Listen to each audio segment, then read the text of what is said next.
We just went. Get the gear fixed.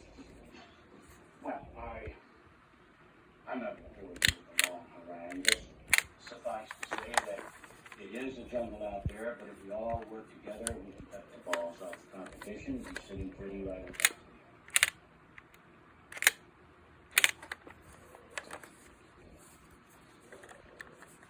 Thank you, sir. I'm happy to be with you here.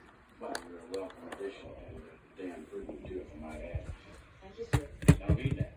You should see some of the pros that we come through here lately. Real pathetic. Right, Violet? Oh, Violet, by the way, my wife is coming by later on. I'd like to get her a present. Could you pick her out a nice scarf or something? Mr. Hart, we've discussed this before. I don't think it's my place to shop. Violet, goddamn it, I've been standing up here for 5 minutes talking about teamwork. The first thing I know, you're not there for the handoff.